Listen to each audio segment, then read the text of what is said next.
તો અત્યારે ભાવભીની શ્રદ્ધાંજલિ આપવામાં આવી રહી છે અંતિમ યાત્રામાં અને અંતિમ દર્શન બાદ અત્યારે ગૃહપ્રધાન અમિત શાહ ત્યાં પહોંચી ગયા છે અને તેમના અંતિમ દર્શન ખાતે પહોંચી ગયા છે। આપને જણાવી દઈએ કે થોડી વારમાં જ તેમના આજે અંતિમ દર્શનની વિધિ ચાલી રહી છે, ત્યારબાદ તેમની અંતિમ ક્રિયા કરવામાં આવશે। તેમના પરિવાર સાથે અમિત શાહ અત્યારે મળી રહ્યા છે અને તમામની આંખો અત્યારે નમ થઈ ગઈ છે અને ખૂબ જ ગમગીન માહોલ અહીં જોવા મળી રહ્યો છે। પૂર્વ મુખ્યપ્રધાન વિજય રૂપાણીની અંતિમ યાત્રા અને અંતિમ દર્શન માટે અત્યારે પહોંચી ગયા છે ગૃહપ્રધાન અમિત શાહ।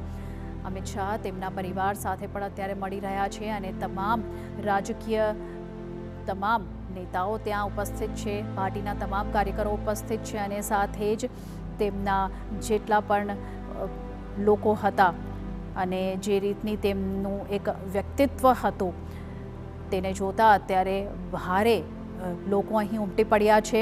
બહોળી સંખ્યામાં તેમની અંતિમ યાત્રામાં લોકો ઉમટી પડ્યા છે અને ગૃહપ્રધાન અમિત શાહ અત્યારે પહોંચી ગયા છે તેમના અંતિમ દર્શન ખાતે। થોડી વારમાં જ તેમની અંતિમ વિધિ જે છે તે કરવામાં આવશે અને આ જે છે તેમની અંતિમ સફર અત્યારે આપણે જોઈ રહ્યા છીએ।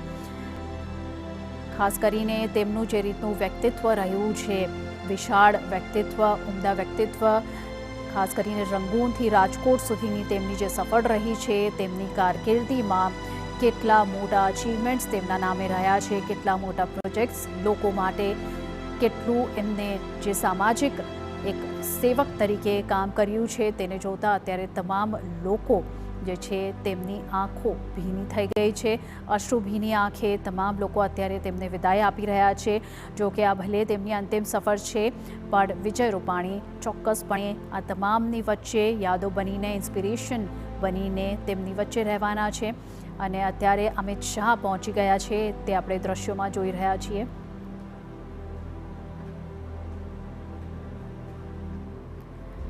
તો આપણે અહીં કહી શકીએ કે લોકનેતાની એક વસમી વિદાય અહીં જોવા મળી રહી છે। સંપૂર્ણ અત્યારે રાજકીય શોકનો માહોલ છે અને સાથે જ તેમના પરિવારની વાત કરીએ કે જે વિસ્તારમાં વિજયભાઈ રહેતા હતા ત્યાંના તમામ લોકો, સોસાયટીના લોકો, સમગ્ર રાજકોટની વાત કરીએ તો એક પરિવારનું સદસ્ય ચાલ્યું ગયું હોય તેવી અત્યારે સ્થિતિ સર્જાઈ છે।